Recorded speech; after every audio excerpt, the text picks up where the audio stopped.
So now we're going to a male possibly suffering from mental illness. He's screaming in his apartment complex that he's going to kill somebody.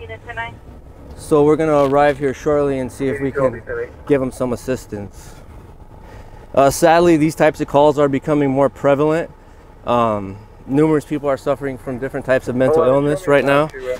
I feel like we're fielding a lot more calls for service regarding these types of calls. And you know, the main thing is you want to help someone if they're in mental distress.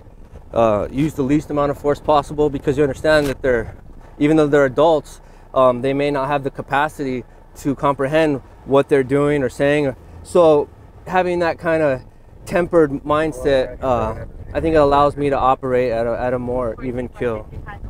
So obviously that's the target building there. We always want to try to avoid parking directly in front of it. Tactics are always paramount, and we'll make our approach now. So we're the first two officers on scene, and we're just going to briefly discuss that, you know, we got a male, he's back in his apartment. So we'll make our entry, and as we approach, again, we don't know where this guy could be. We last heard that he was in his apartment, but theoretically he could be anywhere. So that's what we're talking about, keeping your hand on the swivel, situational awareness, and then we can start to solve the problem.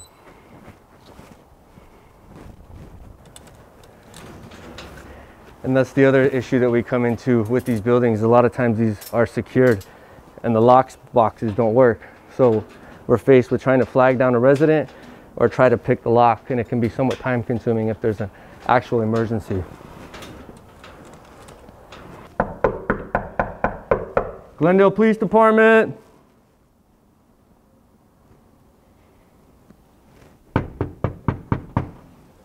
Contact. Hi, how are you, ma'am? Hi, is your son home?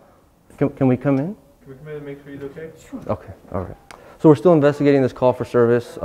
This male does suffer from a mental illness, schizophrenia, and we're trying to work through the details of the call. He's being cooperative, so we're just trying to further our investigation and hopefully come to the best resolution. Essentially, we're gonna leave here, and he's gonna stay with his family inside the residence. We evaluated him. He doesn't fit the criteria for 5150 under the Welfare and Institution Code at this time. However, things can always change, and if we need to respawn back here, we will reevaluate him to see if he needs any further help. You know, we like to talk to everyone who is involved in the call. My partner talked to the RP to get the reporting party, the person that made the call, to get the best information. And we talk to all the parties involved to get their information. And then we can kind of form you know, a reasonable consensus about the course of action here. It's always good to talk to your partners on scene to make sure you're getting all the information. Everybody's opinion counts, but in this instance, I think this was best resolved by him remaining in his residence with his family, and we can respond back here if need be. So I first became a part of the Glendale Police Department in 1996 as a law enforcement explorer. I attended the academy. It was held at Arcadia High School actually back then. And upon completion, I became a police explorer, and I think that's really what kind of jump-started my career in law enforcement. As an explorer, I worked in numerous events, but I also went on a lot of ride-alongs, and that really inflamed my passion for this type of work. Unfortunately for me, when I graduated high school, I was still 17 years old, and I knew I was going to have to wait till I was 21 to become a cop.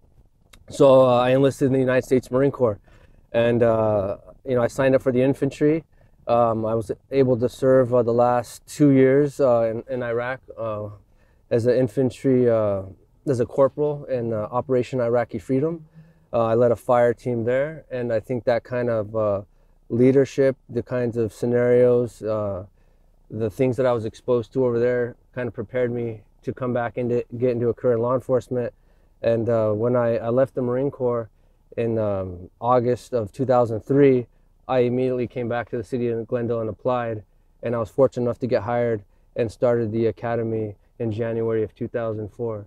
So, you know, it's 2021 today, and about 18 years later, I've had a tremendous career here. I've been fortunate enough to work a numerous amount of assignments. I started with patrol, and then I went to our special enforcement detail, which is a crime suppression detail.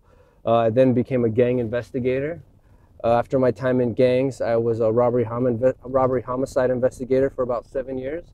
And now I've been a field training officer for about the past 2 years, training new officers after they graduate the academy.